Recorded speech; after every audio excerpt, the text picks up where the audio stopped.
किसके बारे में बात करते हैं? वसा के बारे में, है ना। तो जो वसा है, मैंने क्या कहा कि वसा कार्बोहाइड्रेट के समान ही है केमिकल संरचना में। कार्बोहाइड्रेट के समान कैसे? इसमें भी कार्बन प्रेजेंट है, हाइड्रोजन है और ऑक्सीजन। लेकिन होता क्या है, इसमें जो ऑक्सीजन है वो तो कम मात्रा में पाया जाता है और हाइड्रोजन क्या होता है? ज्यादा मात्रा में। अब इससे फर्क क्या पड़ता है? आपको पता है दहन करने के लिए, जलाने के लिए ऑक्सीजन की मात्रा एक निश्चित होना जरूरी है। एक निश्चित मात्रा अगर होगी तो क्या होगा? इसका दहन हो जाएगा, मतलब इसका उपयोग हो जाएगा। लेकिन अगर ऑक्सीजन की कमी होगी तो वो आपकी बॉडी में क्या हो जाएंगे? जमा हो जाएंगे। और आपको पता है कि जब जमा होते तो हम अपने आप को फैलाते हैं। क्या करते हैं? फैलाते हैं। लेकिन हमें ये नहीं मानना है फेट सारी खराब होती है, हमारे लिए जरूरी भी फेट होती है। ठीक है, तो ये भी मान के चलना है। ऐसा नहीं कि फेट लेना ही बंद कर दे, फेट तो लेना है लेकिन कितना लेना है वो हमें देखना है। क्लियर है? तो अब अगर एक कमरे का तापमान देखें तो जो कमरे के तापमान पे क्या हो? ठोस अवस्था में हो। अब कमरे का तापमान हम कह सकते हैं 20 से 25 डिग्री। नॉर्मल तो हम क्या मानते हैं? 27 डिग्री मानते हैं, लेकिन 20 से 25 डिग्री तापमान पर ये कैसे रहते हैं? ठोस अवस्था में हो। क्या होते हैं? ठोस अवस्था में पाए जाते हैं, उनको हम क्या कहते हैं? वसा। फिर ये जल में घुलनशील होंगे या अघुलनशील होंगे? अघुलनशील। तो घुलनशील किसमें होंगे? ये भी तो हमें थोड़ा आइडिया होना चाहिए। अगर मैंने कहा जल में घुलनशील होते हैं या अघुलनशील होते हैं, तो आपने कहा अघुलनशील है, तो फिर घुलते किसमें? फैटी एसिड तो इसकी क्या है? वैसे क्यों नीट है?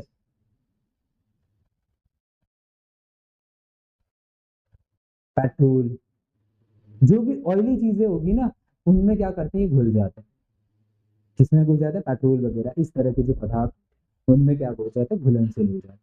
फिर अगर हम इनकी बात करें तो आप देखना कि एक फेट होती है जिसको आप कहते हो कि आपके शरीर के लिए गुड फेट की तरह काम करती है, और एक बैड फेट की तरह। गुड और बैड फेट। अब ये हम डिसाइड कैसे करें? ये भी हमको थोड़ा बहुत देखना पड़ेगा। अच्छी फेट कैसे है और खराब फेट कैसे? तो जो आपके शरीर में क्या हो जाए? आसानी से डाइजेस्ट हो जाए, जिसका पाचन क्या हो जाए? संभव हो पाए। तो आप मुझे बताओ, जिसमें ऑक्सीजन ज्यादा होगी उसका पाचन आसानी से होगा, या जिसमें हाइड्रोजन ज्यादा होगी उसका पाचन आसानी से होगा?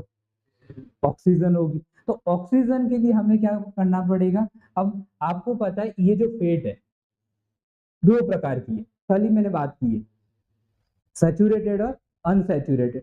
सैचुरेटेड नाम से लिखा हुआ है, इनफ क्या है उसमें?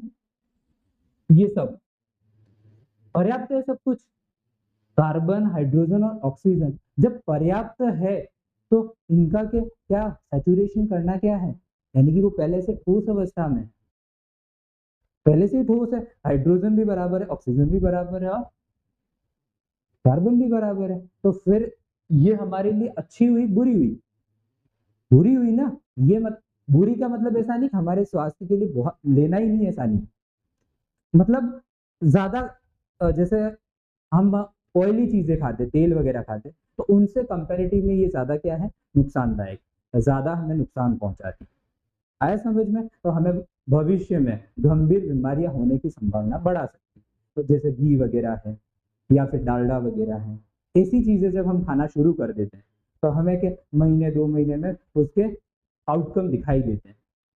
आगे समझ में? ये हमारे शरीर में जाके क्या कर लेता है? जमना शुरू कर देता है। तो आपने देखा होगा घी वगैरह फिक्स पीरियड के बाद जमना शुरू कर देता है, ऐसा ही होता है। तो मैंने कहा तो इनफ है, तो ये तो हमारे लिए क्या हो गई? जिसको आपने सैचुरेटेड का, सैचुरेटेड का मतलब क्या है? जिसमें कार्बन, हाइड्रोजन, ऑक्सीजन बराबर मात्रा। लेकिन दूसरा क्या है? अनसैचुरेटेड। दूसरा क्या है? अनसैचुरेटेड। तो अनसैचुरेटेड है, इसमें क्या होगा? कार्बन, हाइड्रोजन और ऑक्सीजन। तो इसमें क्या हो जाता है कि जो हाइड्रोजन है, हाइड्रोजन है उसका क्या हो जाता है? डेफिशिएंसी होनी शुरू हो जाती, कमी हो जाती। अब आप मुझे बताओ, एक कक्षा में कल ही मैंने एक एग्जाम्पल दिया था कि 50 बच्चे थे, 50 में से 10 उठ के निकल गए। अब वो ज्यादा मतलब कंसंट्रेटेड है या कम है? पतला और गाढ़ा कहते हैं ना। तो पहले 50 बच्चे बैठे हुए थे इस कक्षा में, अब उसमें से 10 निकल के चले गए। तो अब वो ज्यादा भीड़ भाड़ वाली क्लास है या फिर कम भीड़ भाड़ वाली? कम भीड़, तो पतला हो गया। तो अनसैचुरेटेड फैट जो भी होते हैं वो कैसे होते हैं? पतले होते हैं। तो पतले का मतलब है तेल वगैरह से संबंधित। आया समझ में?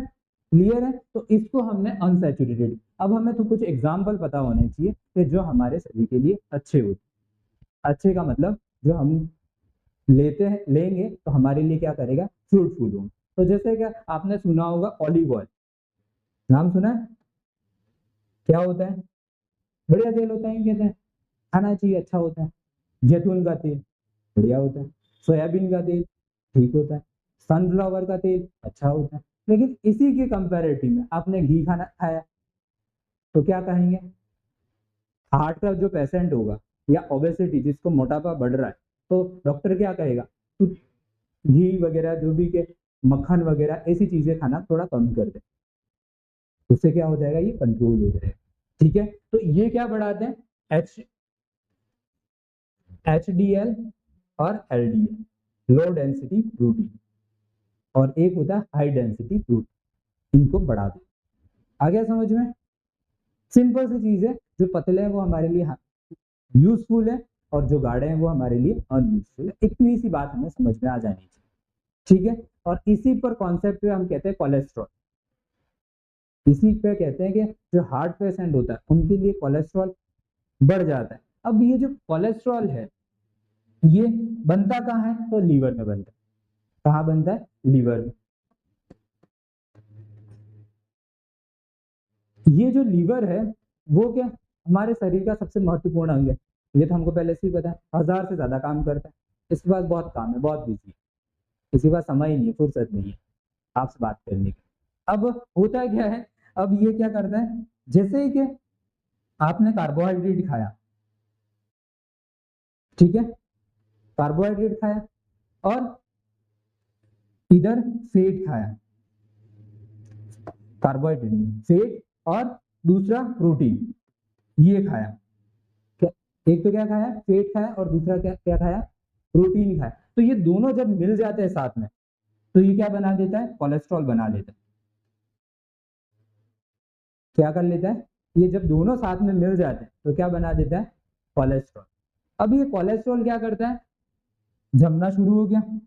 ऐसे तो शरीर में अच्छा है, जहां तक देखा जाए तो अच्छा है, लेकिन जैसे ये ब्लड में मिल जाता है इसमें, तब ये बना देता है लिपोप्रोटीन। अब नाम बदल गया, अब क्या बना दिया इसने? अब लिपोप्रोटीन जैसे ही बढ़ा, आपके के जैसे अंदर क्या है? ऐसी बहुत सारी वेन्स है, या फिर आप क्या कह सकते हो ट्यूब्स है, जहां से ब्लड बह रहा है। अब हो क्या गया, जैसे इसने ब्लड के साथ मिल गया तो वहां पे क्या हो गया, इसके जैसे हाईवे होता है ना, उसके किनारे किनारे पे फुटपाथ वगैरह, ऐसा क्या बोलते हैं उसको, साइड वाले फुटपाथ बोलते हैं, जो भी साइड वाले, तो वहां पे क्या दुकानें लगी होती है, ऐसा कुछ न कुछ करते हैं। तो वैसे ही अब यहाँ पर भी ऐसा ही होगा, जैसे ही कोलेस्ट्रॉल जमा, ठोस पदार्थ जम गया, ठोस पदार्थ जमते ही क्या हो जाती है? वहां पे लारियां लगनी शुरू हो जाती है। अब यहाँ पर भी क्या हो गया, अब साइड साइड में एक तरह से क्या हो गया, जमना शुरू हो गया। तो ये पतली होने लग जाएगी। रोड पहले हाईवे था, अब क्या हो गया? कंजेस्टेड हो गया। अब तो यहाँ से ब्लड आसानी से अब बह नहीं पाएगा, फिर धीरे धीरे क्या आएगा? हार्ट में फेलियर आएगा। सिंपल सा वही हो रहा है ना, बाकी कुछ नहीं हो रहा है। पहले रास्ता बढ़िया था, हम जब तक हम घी वगैरह लिमिटेड खा रहे थे तब तक तो बढ़िया था, लेकिन वो क्या बोलते हैं, जरूरत से ज्यादा खाना हमने शुरू कर दिया, तो तब हमें क्या हो गया? घाटा हो गया। क्लियर है? तो इसको कहा लिपोप्रोटीन, इसलिए हमें इसको याद रखना। कोलेस्ट्रॉल समझ में आया? कोलेस्ट्रॉल का सिंपल सा मतलब क्या है? कार्बोहाइड्रेट, और कार्बोहाइड्रेट क्या? फैट और प्रोटीन। ये जब तक कहां पर होते हैं? लीवर में होते हैं, तब तक तो हमारे लिए बढ़िया है, लेकिन जैसे ये ब्लड में मिलते हैं तब हमारे लिए खतरनाक हो जाते हैं। क्लियर है? तो ये सारी चीजें हमने क्या की? डिस्कस की। कोई दिक्कत यहाँ तक? फिर इसके बाद एक और गेम होता है। गेम तो क्या होता है, अब ये जो फेट है तो हमें खाना ही नहीं चाहिए, इतना ही नुकसानदायक खाना नहीं चाहिए, लेकिन ऐसा नहीं है, जरूरी भी। क्यों जरूरी है? जैसे कि आपकी खूबसूरती का राज क्या है? काला काला होना। हाँ? अरे जो भी खूबसूरत वगैरह होते हैं तो उनका खूबसूरती मेंटेन करने के लिए क्या चीजें जरूरी है? फेट जरूरी है, एक मिनिमम फेट होना चाहिए, निश्चित मात्रा में होना चाहिए। तो हम क्या करते हैं कि आपकी बॉडी के लिए थोड़ा सा डिसाइड कर लेते हैं, 50 से 60 ग्राम प्रतिदिन आपको फेट लेना चाहिए। इससे ज्यादा लोगे तो खतरनाक होगा, इससे कम लोगे तो भी खतरनाक। खतरनाक नहीं कहोगे तो कुपोषण जैसे दिखाई दोगे, कुछ मिलता नहीं है, घर वाले देते नहीं है। जैसा होता है ना, एक बच्चा है जिसको के रोज दूध मक्खन घी वगैरह सब दिया जा रहा है, तो वो थोड़ा सा इस तरह का शेप में आ जाता है ऐसे। और एक बच्चा है ये इस शेप में आ जाता है जिसको के दूध मक्खन वगैरह नहीं दिया जा रहा है। तो फिर अब मुझे बताओ ज्यादा खूबसूरत कौन दिखाई दे रहा है, ये वाला कि ये? दोनों का दिख रहे हैं। मतलब ठीक ठाक दिख रहा है, मतलब हेल्दी वेल्दी गोलू मोलू सा बढ़िया सा बच्चा है। तो पहले वाला बच्चा गोलू मोलू ही अच्छा लगता है। बच्चा जो होता है ना, बच्चा की बात कर रहा हूँ, बड़े की बात नहीं कर रहा हूँ। बड़े गोलू मोलू अच्छे नहीं लगते, लेकिन बच्चे जो होते हैं वो गोलू मोलू होते हैं तो बढ़िया लगते हैं झाड़ी में। ठीक है, तो ये वाला कॉन्सेप्ट है, ठीक है। तो ये अब हमने समझा कि इसका पीछे कारण ये था। तो हमारी स्किन के लिए अच्छा होता है फेट। अब ये फेट किस किस से ले सकते हैं मैंने आपको बता दिया, किस किस से ले सकते हैं आपको समझ में आ गया। फिर एक ऊपर मैंने शायद ये नहीं बताया, सैचुरेटेड में क्या होता है, कार्बन कार्बन के बीच में एक बॉन्ड होता है, सिंगल बॉन्ड होता है, क्या होता है ठीक। जबकि के जो अनसैचुरेटेड होते हैं जिसको असंतृप्त बोलते हैं उसमें क्या होता है, डबल और ट्रिपल बॉन्ड। ठीक है, ये कॉन्सेप्ट होता है, क्लियर है। एक बात एक और चीज आ जाती है यहाँ पे, ट्रांसफेट। एक और फेट आती है ट्रांसफेट, इसकी भी डिस्कशन कर ही लेते हैं हम, जब फेट शुरू हो गए तो इसको भी खत्म कर लेते हैं। दो, पहली तो कौन सी होगी, सैचुरेटेड, दूसरी अनसैचुरेटेड और तीसरी है ट्रांसफेट। अब ट्रांसफेट में क्या होता है कि फेट तो हम खा ही रहे हैं, मैंने कहा था डालडा। अब डालडा में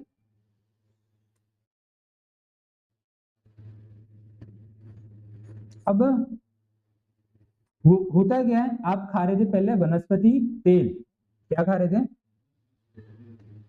अभी तक, क्या खा रहे थे, वनस्पति तेल। वनस्पति तेल का मतलब वही जो आपके प्लांट्स वगैरह से लेते हो, तो सारे के सारे क्या आते हैं, जैसे सोयाबीन वगैरह मूंगफली वगैरह, ये सारे वनस्पति तेल कहलाते। तो ये तेल आप ले ही रहे थे, पहले भी खा रहे थे, ये तेल ले रहे थे। अब इसके साथ आपने हाइड्रोजन गैस को ऐड किया, ये था लिक्विड फॉर्म में, ये भी था गैस फॉर्म में, ये लिया।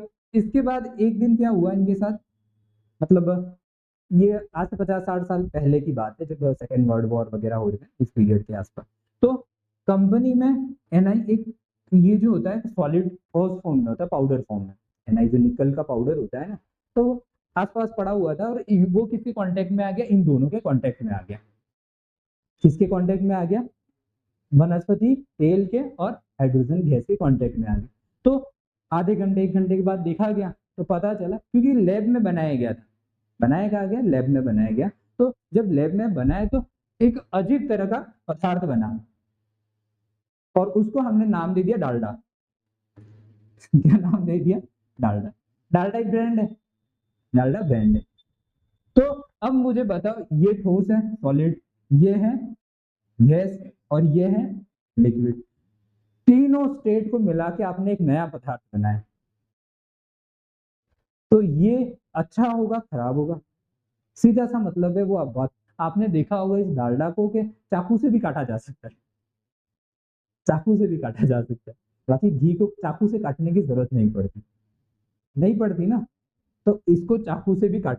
अब जब ये बना तो मार्केट में जब नया नया आया तो अमीर लोगों के पास जल्दी पहुंच गया। सीधी सी बात है। देखो, गरीब के पास जाता है समय लगता है, पहले हमेशा कहाँ जाता है, अच्छी चीज कहाँ जाती है, अमीरों के पास।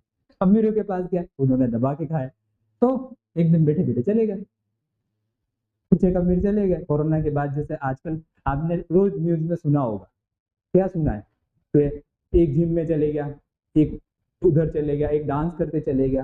तो ये सारी चीज आपने सुनी है ना, आजकल लगातार सुन रहे हैं। तो ऐसे ही क्या, यहाँ पर भी सीन क्रिएट हुए, तो चले गया। लोगों ने सोचा यार क्या गड़बड़ हो गई। फिर थोड़ा समय और गुजरा, फिर गरीबों के पास भी गया। तो देखो, जब गरीबों के पास जाता है ना तो ज्यादा तकलीफ होती है। मिडिल क्लास लोगों के पास जब भी क्या अच्छी चीज चले जाती है तो ज्यादा तकलीफ होती है। तकलीफ इस बात की नहीं है कि अमीरों को तकलीफ हुई थी, तकलीफ इस बात की गरीब के पास गया कैसे, तो इनके पास गया। लेकिन यहाँ पर भी वही सीन हो गया, ये भी चले गया, वो गरीब आदमी भी चले गया, उसने भी खाया दबा के। गरीब तो दबा के ही खाते, घी है अच्छा है, ये भी चले गया। तो फिर थोड़ा रिसर्च वगैरह हुआ, पता चला ये एक बीमारी कर रहा है जिसको नाम देते हैं एस्थेरोस्क्लेरोसिस।